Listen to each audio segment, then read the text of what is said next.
15 বছর আমরা বুড়ারা কিছুই করতে পারিনি, আমরা তো বুঝি না।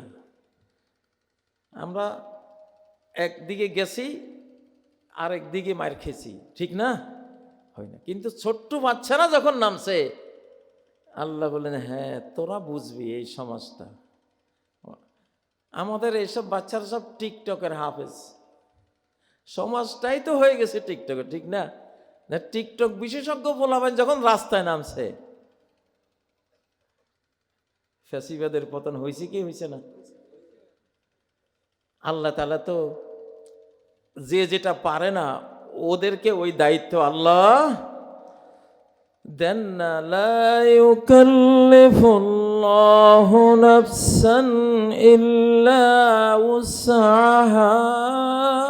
কোন ব্যক্তিকে তার সামর্থ্যের বাইরে আল্লাহ দায়িত্ব দেন না। হযরত ঈসা আলাইহিস সালাম আসবেন পৃথিবীতে, মাত্র 33 বছর বয়স, আমার বয়সের অর্ধেকের চেয়েও কম। কারণ দুনিয়াটা যে 33 হয়ে রয়েছে প্রযুক্তিগত কারণে, এমন প্রযুক্তি আমাদের যুগ, আমরা তো গরু গাড়ির যুগের মানুষ, ঠিক না? টমটমের যুগের মানুষ, ম্যানুয়াল, আমরা সব ম্যানুয়াল মানুষ। আর এগুলি ফলাফল সব ডিজিটাল। গোটা দুনিয়াটা হয়ে আছে কি ডিজিটাল, আরো সূক্ষ্ম প্রযুক্তির দুনিয়া আসতেছে, এদের লাগবে। আর ঈসা আলাইহিস সালাম ওই যুগের হলেও এই যুগের জন্য উনি ম্যাচিং করা সেট। কেন সেট? আখলুকু লাকুম মিনাত তিনি কাহাইয়াতিত তায়র। আমি তোমাদের জন্য মাটি দিয়ে একটা পাখি বানাই, ফানফুখু ফিহা, মাটির ওই পাখির মধ্যে ফু দেই, ফাতাকুনু তায়রাম বিইজনিল্লাহ, আল্লাহর অনুমোদন ক্রমে পাখি হইয়া উড়ে যায়। তাহলে এই যুগের লগে ম্যাচিং হইতেছে কিনা? এই যুগে ফলাফল ড্রোন উড়ায়, ঠিক না? ওই যে রিমোট দিয়ে হেলিকপ্টার উড়ায়, উড়াউড়ি তো এই যুগে মানুষ বিমান উড়ায়, কত কিছু এখন আকাশে উড়ায়। তো ঈসা আলাইহিস সালাম ওই যুগে তিনি মাটি দিয়ে পাখি বানাইয়া আল্লাহর নামে ফু দিতেন, ওটা আকাশে উড়ে যেত। আবার উনি অন্ধ ব্যক্তির চোখের উপরে হাত বুলিয়ে দিতেন, অন্ধত্ব নাই, সে তীক্ষ্ণ দৃষ্টি সম্পন্ন একজন সুস্থ চোখওয়ালা মানুষ হয়ে গেল। সুবহানাল্লাহ, কি ডাক্তারি! ওয়াউবরিউল আকমাহা ওয়াল আবরাসা বিইজনিল্লাহ, অন্ধকে আমি ভালো করে দেই। সেই ঈসা আলাইহিস সালাম তো আসবে ইনশাআল্লাহ, আসতেছে, বেশি দেরি নেই। 2046-এর মধ্যে আমি আশা করি। আমার ভিশন হলো 2046। একখান হাদিস আমিও 40 বছর পড়াইছি প্রায়, বুঝি নাই তখন, আগের বুঝটাই দিছি। এখন আল্লাহ একটা বুঝ দিছেন, বুঝতেছি যে হ্যাঁ এইটাই তো হওয়ার কথা। এটা বুখারী মুসলিমের হাদিস। আর রুইয়া সাদিকা জুজউন মিন সিত্তাতিন ওয়া আরবাঈনা জুজআন মিনান নবুওয়াহ, সত্য স্বপ্ন নবুয়তের 46 ভাগের 1 ভাগ। আগের ওলামারা ব্যাখ্যা দিয়েছেন যে নবুয়তের 46 ভাগ মানে নবীজির কাছে প্রথম সত্য স্বপ্ন আগমন করত 6 মাস। তাহলে ওনার 23 বছরের নবুয়তি জিন্দিগিকে ভাগ করলে 6 মাস 6 মাস করে ভাগ করলে কত হয়? 46, ঠিক না? প্রতি বছরে 2 ভাগ না, তাহলে 23-এর ডাবল কত? 46। এই ব্যাখ্যাটা আগের যুগের ওলামারা দিয়েছেন। ওকে, ওই যুগে এর চেয়ে বেশি বোঝা সম্ভব ছিল না। কিন্তু এই যুগে আমি 40 বছরে হাদিসের বড় বড় কিতাবগুলি পড়াইয়া এখন আমি একটা অনুবাদ করি, এর অর্থ হইল যে সত্য স্বপ্ন নবুয়তের 46 ভাগের 1 ভাগ। অর্থাৎ নবুয়তের 2টা পার্ট, 23 যোগ 23।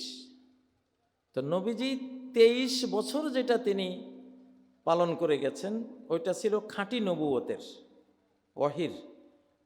কারণ নবীদের ক্ষেত্রে স্বপ্নও তো ওয়াহি, নবীদের স্বপ্ন আমাদের স্বপ্ন না, ওটা রুইয়াল আম্বিয়ায়ে ওয়াহিয়ুন, নবীগণের স্বপ্ন কি ওহি। তাহলে ওনার 23 বছর যেটা ছিল খাঁটি ওহির, 23 বছরে অর্ধ পৃথিবী জয় করে দিয়ে গেছেন আমাদেরকে।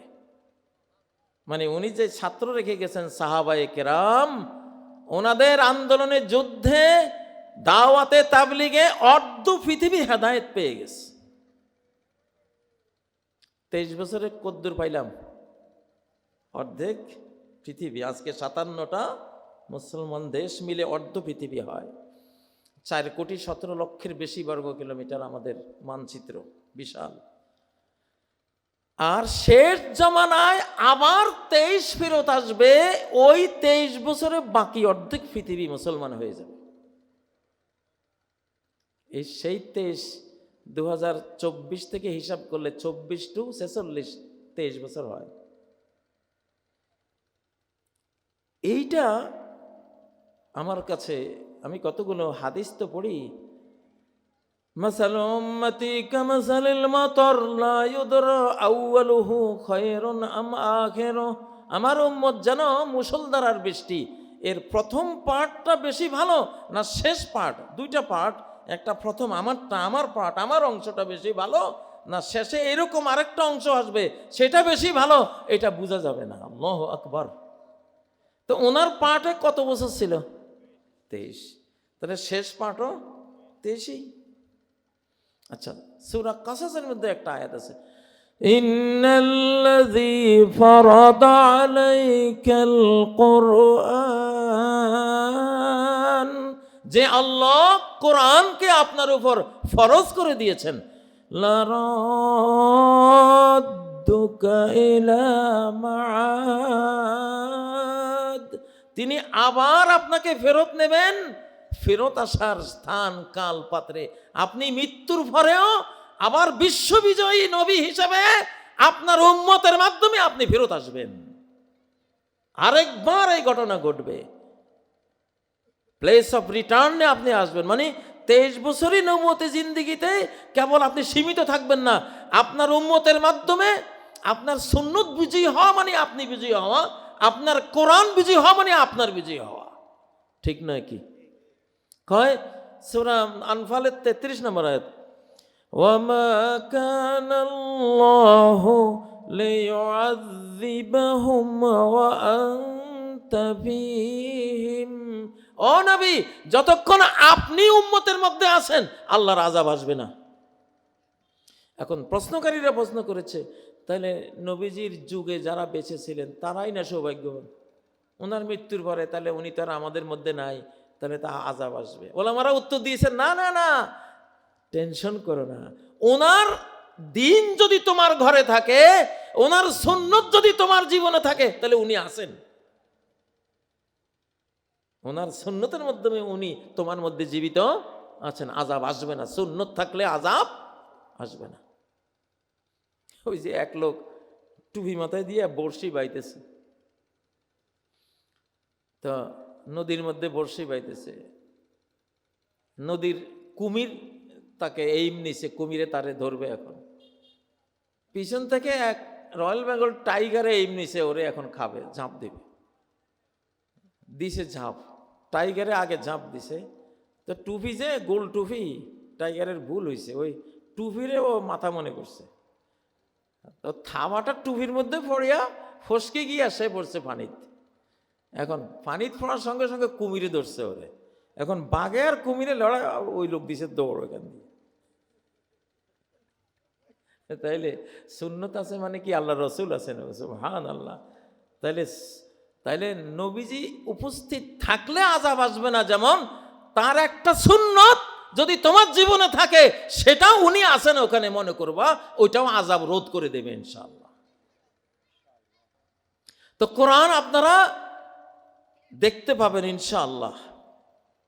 পৃথিবী এখন আল্লাহ ভাঙতেছেন, পুরান বিল্ডিং ভাঙতেছেন, ভাঙ্গার শ্রমিক আছে বড় বড়, দুর্মুজ পার্টি আছে বড় বড়। 50 তলার একটা বিল্ডিং ভাঙতে হইলে আপনি কি এই নর্মাল কোদালওয়ালা শাবলওয়ালা শ্রমিক নেবেন না বুলডোজারওয়ালা? কার বুলডোজার আছে, কার ওই রকম ধাক্কা দিয়া বিল্ডিং ফেলে দেওয়ার মতো ক্ষমতা আছে আল্লাহ। তো আপনি তো ওদেরকে ভাড়া করবেন, ঠিক না? পৃথিবীতে এখন যেসব বড় বড় পরাশক্তির হাতে বুলডোজার আছে, আল্লাহ ওগুলিরে মাঠে নামাইছে, ভাঙ্গা দেয় এগুলি, বুঝছেন? ভাঙ্গা দেয় এগুলি, হইতো না। এই রাষ্ট্র ব্যবস্থা আমি আর রাখবো না, আল্লাহ শ্রমিকদেরকে লাগাই দিয়েছে। রাশিয়ার দিকে একজনের লাগাইছে, ইউক্রেনে, ওইদিকে কি কইতাম, এগুলি বললো তো বিপদ টিপদ। যাই হোক, মানে মূল কথা হলো আল্লাহ তাআলা দুর্মুজ পার্টি লাগাই দিছে। এই রাষ্ট্র ব্যবস্থা পৃথিবীতে আর থাকবে না, আল্লাহর কোরআনের রাষ্ট্র ব্যবস্থা আল্লাহ দেবেন ইনশাআল্লাহ, ইনশাআল্লাহ। একটা আয়াত দেখা, এটা দেখাবার যুক্ত। ওয়া ইন্না হাযিহি উম্মাতুকুম উম্মাতান ওয়াহিদা, তোমাদের এই জাতিটা কয়টা জাতি? তুমি বাঙালি হও, পাঞ্জাবি হও, আফগানি হও, অ্যারাবিয়ান হও, ইরানিয়ান হও, ইউরোপিয়ান হও, মালয়েশিয়ান হও, ইন্দোনেশিয়ান হও, চাইনিজ হও, যাই হও না কেন, পৃথিবীর যেই ভৌগোলিক অবস্থানে থাকো না কেন, তোমার এটা বিশ্বাস রাখা ফরজ। আল্লাহর একত্ববাদ বিশ্বাস করা যেমন ফরজ, উম্মতের একত্ববাদ বিশ্বাস করাও কি ফরজ। দুইটা তাওহীদে একসাথে আনছেন। ওয়া ইন্না হাযিহি উম্মাতুকুম উম্মাতান ওয়াহিদা, তোমাদের এই উম্মত কয়টা উম্মত? এক উম্মত। এখন চোখে দেখতেছেন আলহামদুলিল্লাহ, এক উম্মত তৈরি হওয়া শুরু হয়ে গেছে। শুরু, সৌদি আরব পাকিস্তান একটা ডিল হয়েছে, তোমারে আক্রমণ করলে আমারে আক্রমণ করা হবে, আমারে আক্রমণ করলে তোমারে আক্রমণ করা হয়েছে, ধরা হবে, ঠিক না? সেটা এখন বাংলাদেশের সাথে হইতেছে আলহামদুলিল্লাহ, ওটা তুরস্কের সাথে হইতেছে, ওটা ইরানের সাথে হবে ইনশাআল্লাহ, ওটা আলজেরিয়ার সাথে হবে ইনশাআল্লাহ। 57 মুসলিম জাতি এক জাতিতে পরিণত হবে ইনশাআল্লাহ। কিন্তু শর্ত আছে দুইটা। উম্মতে ওয়াহিদা হইতে হইলে কি শর্ত? ওয়া আনা রাব্বুকুম ফাত্তাকুন,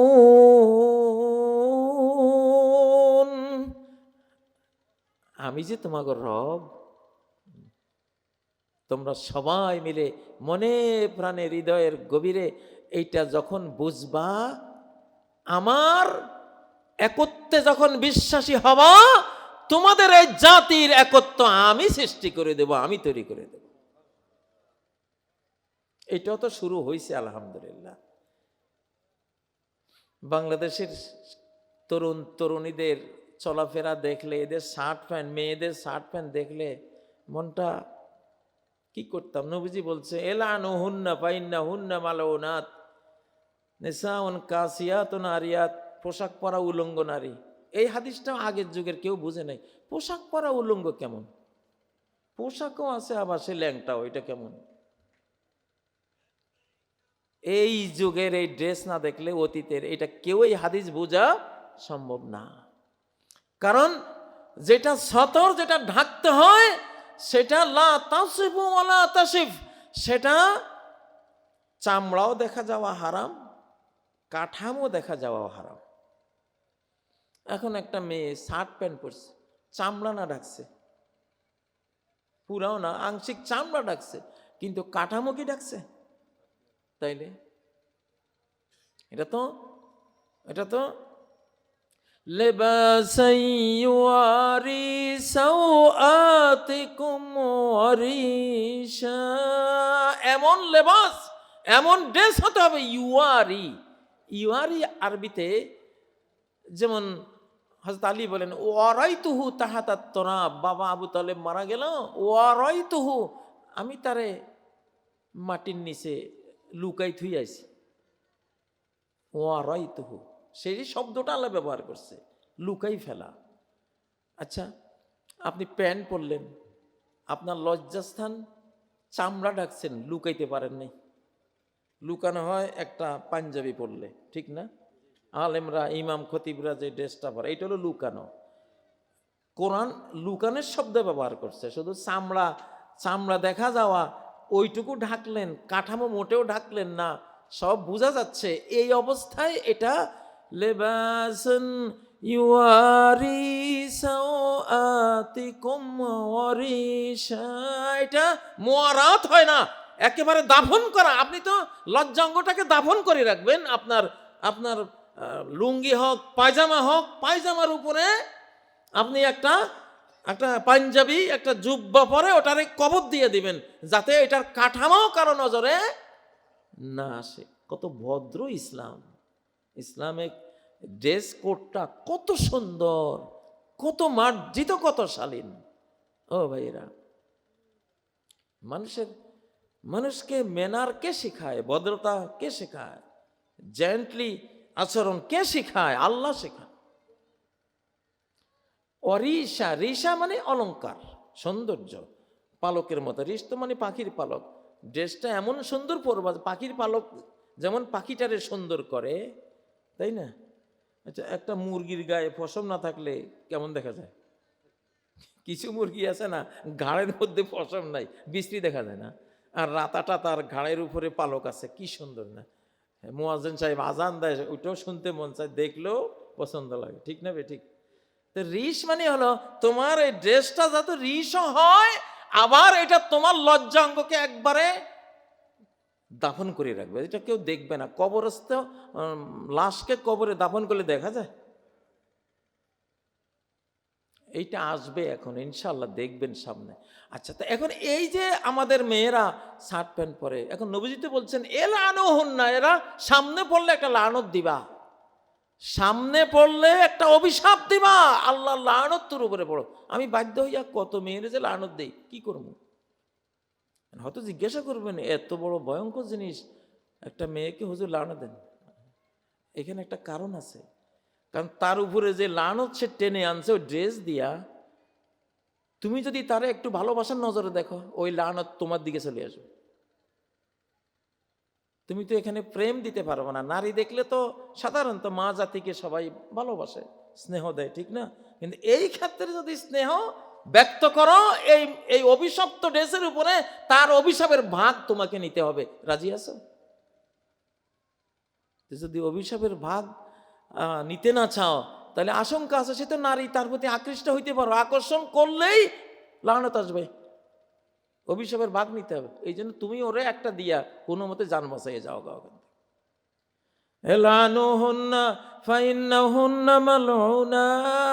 এগুলি হলো মালাউন, যারা নারী নারী হয়ে পুরুষের ড্রেস পরে। লানাল্লাহুল মারআ তালবাসু লিবসাতার রাজুল, ওই নারীর উপরে আল্লাহ লানত। যেই জাতিরে হোক পৃথিবীতে, যেই নারী হয়ে পুরুষের ড্রেস পরে, তার উপরে আল্লাহ লানত। পৃথিবী কি পুরুষের অভাব পড়ছে? তুই পুরুষ শাস্তি গেলি কেন? ঠিক এর অপোজিটও লানাল্লাহুর রাজুল ইয়ালবাসু লিবসাতাল মারআ, ওই পুরুষের উপরেও আল্লাহ লানত যে পুরুষ হইয়া নারীর ড্রেস পরে। টাকনুর নিচে ড্রেস পরে না? টাকনুর নিচে ড্রেস তো হলো নারীর। নারী এক বিগত টাকনুর নিচে ঝুলাবে। উম্মে সালমা বললেন, এজান ইয়ানকাশিফ আকদামুহুন্না ইয়া রাসূলুল্লাহ, এক বিগতে তো তার পা বেরিয়ে যেতে পারে হাঁটার সময়। বললেন ইউরখিনা জেরান, তাহলে এক হাত। আপনি কাবা শরীফে গেলে দেখবেন সৌদি নারীরা যারা মহিলাদের কন্ট্রোল করে, ওদের বোরকা ওদের পিছনে এক হাত পর্যন্ত ওরা শেষে নিয়ে যায়, ঠিক না? হাজী সাহেবরা দেখছেন তো। এখন উম্মাতুন ওয়াহিদা, আমরা এক জাতি। আমি আয়াতটা দেখাচ্ছি, এটা আপনারা দেখবেন অচিরেই। 57 মুসলিম দেশ যেতে ভিসাও লাগবে না, কোনো পারমিশনও লাগবে না, মুসলমান দেশ। তো শুরু হয়েছে, বাংলাদেশ থেকে পাকিস্তান যাবেন, শুধু নাম কাওয়াজতে পাসপোর্ট জমা দিন, চলে যেতে পারবেন ইনশাআল্লাহ। শুরু হয়েছে কিনা? উম্মতে ওয়াহিদার দৃশ্যায়িত হওয়া শুরু হচ্ছে কিনা? হচ্ছে, এক হয়ে যাচ্ছে ইনশাআল্লাহ। কোরআন দেখার যুগ। তো শর্ত হইল ওয়া আনা রাব্বুকুম ফাত্তাকুন, আমি তোমাদের রব। দুনিয়ার মোহ ত্যাগ করে আমার মোহমায়া অন্তরে নাও। তাকওয়া মানে দুনিয়ার মোহ ত্যাগ করে আল্লাহর মোহগ্রস্ত হওয়া, আল্লাহর প্রেমে প্রেমিক হওয়া, আল্লাহর মজনুন হওয়া। উযকুরুল্লাহ হাত্তা ইউকালা মাজনুন, আল্লাহর এমন জিকির করা দুনিয়ার মানুষ মনে করবে এটা কি পাগল হয়েছে নাকি। এটাই তো দরকার। উস্তে দিওয়ানা কে দিওয়ানা নশদ, আরে তুই আমারে পাগল কস, তুই পাগল। ওকালা উল মাজানিন, আল্লাহর জিকির যেগুলি করে এদেরকে মানুষ পাগল বলে। এরা হলো বিশ্ববিখ্যাত বুদ্ধিজীবী পাগল। এরা কি বুদ্ধিজীবী পাগল, এদের মতো জ্ঞানী নেই। ওয়া আনা রাব্বুকুম ফাত্তাকুন, তাকওয়া হলো দুনিয়ার মোহ মায়া ত্যাগ করা, দুনিয়াকে শুধু দেহ দিয়া গ্রহণ করা, মন না দেওয়া দুনিয়াকে, দুনিয়াকে মনটা না দেওয়া। হাতে টাকা আছে, গুনতেছেন কোটি কোটি টাকা, হাজার কোটি টাকা, সমস্যা নাই। ব্যাংক বোঝাই করে বলছেন টাকায়, সমস্যা নাই। কিন্তু ওই টাকারে মন দিলে সমস্যা। ড্রেস সুন্দর পরেন, সমস্যা নাই, নেয়ামত। বাট পাঞ্জাবি ইস্তারি করি বাহির, আমি কত পাঞ্জাবিওয়ালা দেখছি ইস্তারি করি বাহির হয়েছে, দিছে মুয়াজ্জিন সাহেব আজান, এখন খালি কাচু মাচু করে। আহারে, স্নো পাউডার মাখিয়া পাঞ্জাবিটা ইস্তারি করি বাহির হয়েছে, এখন উজু করতে গেলে তো হাতের বাঁশটা নষ্ট হয়ে যাইব, ঠিক না? আমার মসজিদের যে অবস্থা, গ্রামের মসজিদ ধুলিবালি, সেজদায় গেলে তো আমার হাঁটুর নিচে যখন পাঞ্জাবি পরবো কালো হয়ে যাব। তো হে কতক্ষণ বাইবা চিন্তা ডান বাম তাকাই আসতে সরে গেছে ওখান থেকে, থাক নামাজ এখন পড়বো না, আমার পাঞ্জাবিটা নষ্ট। এটা না আব্দুল পাঞ্জাবি, এটা কি আব্দুল পাঞ্জাবি। বুখারীর হাদিস, নবীজি বলেন তাইসা আব্দুল দিনার, তাইসা আব্দুল দিরহাম, তাইসা আব্দুল খামিসা, তাইসা আব্দুল খামিলা। দিনারের গোলাম ধ্বংস হোক, দিরহামের গোলাম ধ্বংস হোক, চাদরের গোলাম, জামা কাপড়ের গোলাম ধ্বংস হোক। তাহলে তুমি যে আল্লাহর সেজদা করা বাদ দিয়া দিলা তোমার পাঞ্জাবি রক্ষার জন্য, তাহলে তুমি আল্লাহর গোলাম না পাঞ্জাবির গোলাম? ঠিক না বে ঠিক? ও ভাইরা, তো ফাত্তাকুন, তাকওয়া মানে কি? তাকওয়া মানে দুনিয়ার মোহগ্রস্ত না হওয়া, আল্লাহর মোহগ্রস্ত হওয়া, আল্লাহর মোহগ্রস্ত হওয়া। কিছু মানুষ আল্লাহ প্রেম দিয়া জান্নাতে যাবে, আর কিছু মানুষ হুসনুল খুলুক, আল্লাহর সৃষ্টির সাথে সুন্দর ব্যবহার করে, অমায়িক ব্যবহার করে, মানব সেবা করে, তারা জান্নাতে যাবে। দিলটা সাফ। কেউ আছে আল্লাহর ব্যাপারে দিলটা এত সাফ, আল্লাহ ছাড়া কিছু বুঝে না, ও আল্লাহরে নিয়ে জান্নাতে চলে গেছে। আর কেউ আছে আল্লাহকে তো ইমান তো লাগে, ইমান তো বিশ্বাস সবকিছু আছেই, কিন্তু সে বেশিরভাগ জনমানুষের খেদমত করে, আন্তরিকভাবে খেদমত করে, ওটাকে বলে হুসনুল খুলুক। সে ওইটা দিয়ে জান্নাতে চলে যাবে। সুবহানাল্লাহ। দিলটা ঠিকঠাক মতো আল্লাহরে দিলে তুমি জান্নাত যাইবা। আবার আল্লাহরে তুমি দিল দিয়েছো মুমিন হিসেবে তোমার আছে, কিন্তু বেশিরভাগ গণমানুষের সেবায় তুমি সময় কাটাচ্ছ, ওকে এইটা দিয়েও জান্নাত যাইবা। সুবহানাল্লাহ। ও ভাইরা, তো পৃথিবীতে এখন যেহেতু আল্লাহ তাআলা দুর্মুজ বাহিনী লাগাইছে, পৃথিবীর পোলাপান যেগুলি বিদেশে আছে, বাংলাদেশে তো 1-1.5 কোটি পোলাপান বিদেশে আছে না, নাই? ওদেরকে কইয়েন দে, অবস্থা বেগতিক দেখলে আইয়া পড়িস। এখন কিন্তু দুর্মুজ বাহিনী লাগাইছে আল্লাহ। এটা কিন্তু এক দেশে থাকতো না, এটা ছড়াই যাব। এটা কি? এটা ছড়াবে। 2024-এর 5ই আগস্টে বিগত 100 বছরের সবকিছু এক্সপায়ার হয়ে গেছে, ডেট ফেল হয়ে গেছে, ওগুলি বিদায় নিছে। এখন ডেট আছে ইসলামের, ডেট আছে কোরআনের, অন্তত 2080-90 পর্যন্ত ইনশাল্লাহ ডেট আছে। আপনারা কি ডেট ফেলটা নেবেন, না যেটা ডেট বাকি আছে ওইটা নেবেন? যেটা ডেট বাকি আছে, ঠিক না বে ঠিক? তুমি নিজে পরিবর্তন হয়ে গোটা বাংলাদেশকে পরিবর্তন করে দিতে পারবা। তুমি একটা মানুষ পরিবর্তন হলে সারা পৃথিবীকে পরিবর্তন করতে পারবা। তুমি ভেতরটারে আগে পরিবর্তন করো কোরআন দিয়া, ঈমান দিয়া, নূর দিয়া, এশকে রাসূল মুহাম্মদ সাল্লাল্লাহু আলাইহি সাল্লামের প্রেম ভালোবাসা দিয়া। জেলখানায় একজন আমার কয়েদি বন্ধু ছিল, ৮৬ বছর বয়স। বিল গেটস বিশ্বের এককালের সর্বশ্রেষ্ঠ ধনী বিল গেটসের মাইক্রোসফট কোম্পানির উনি কম্পিউটার অপারেটর ছিলেন আমেরিকায়। সেই লোক বন্দি ছিল কেরানীগঞ্জে, আমার সাথে একই বিল্ডিংয়ে ছিলাম। তো ওরে দেখতাম আমি প্রতিদিন সকাল সন্ধ্যায় নবীজির একটা নাত পড়ে আর চোখ দিয়ে ঝরঝর করে পানি পড়ে। তো আসলে ও আমারে বলতো, হুজুর আমি তো কোরআনের ইংরেজি অনুবাদটা আমি বহুবার পড়ছি, তো আমি গ্যারান্টি দিয়ে বলতে পারি কোনো একটা যুবক যুবতী তারা যদি শুধু আল্লাহর কোরআনের ট্রান্সলেশনটা অনুবাদটা তারা জানা থাকে, এই পৃথিবীতে তার গোমরাহির কোনো আশঙ্কা নাই। আল্লাহ তারে কোরআন দিয়ে রক্ষা করবে। তো উনি বলছিলেন আমারে একটা নাতে রাসূল রেখে দেন আপনি, এটা আমি পড়ব।